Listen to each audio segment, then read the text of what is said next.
Керегі жоқ. Қарабағанда мәселе ондай емес. Мен бермеймін деген жоқпын сіздерге.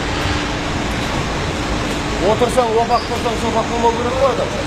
Төреғали тілшілерге сұхбат беруден қашқан жоқ. Керісінше отандық өнімге қолдау көрсетіп, сәті түскенде қалжыңдасып та жүрді. Тіпті құны 12-15 мың теңгені құрайтын кілемді сатып алды. Ал оның қолын артына қойып сөйлеуі жергілікті журналистке жақпай қалды. Келіңіздер, көріңіздер, бұл отандық өнімді қолдау керек. Все, басынан. Қолын түсіре қой. Ау? Артында қолын түсірсің. Неге? Болмайды олай қарау олай ұстауға. Неге болмайды? Болмайды, енді сен ол өзің үшін ғой.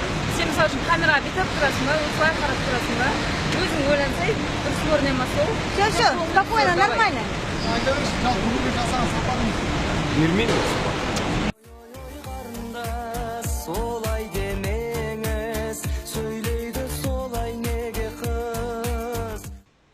Қыз қылығы қытығына тиді ме, әйтеуір Төреш бақ өкілдеріне өкпелеп қалды. Бермеймін, не істейсің? Неге өйтіп айтасың? Жындысыз ба бірдеңіз?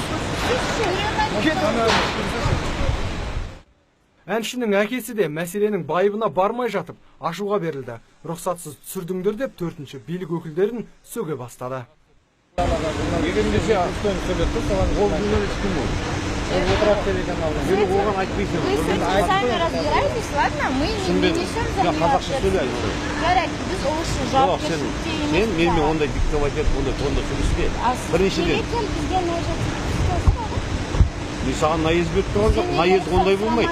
Наезд сен менен рұқсат сұрау керексің, Төреғали түсіру үшін. Тыңда. Хорошо, мен түсірмеймін. Фабриканы түсір, әңгіме жоқ. Біз фабриканы түсіріп алдық. Мазаламасын ал. Мені алам, интервью аламын. Сіз барып, соны ренжіткен кісімен сөйлесіңіз. Сен саусағың шошайта бермеш қандай. Саусағың шошайта бермеш. Сен де орныңды білейін.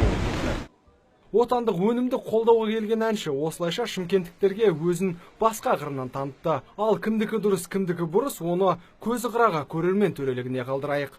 Нұрсұлтан Тұрысбеков, Нұрлан Алтынбеков, ТВК телеарнасының жаңалықтар қызметі.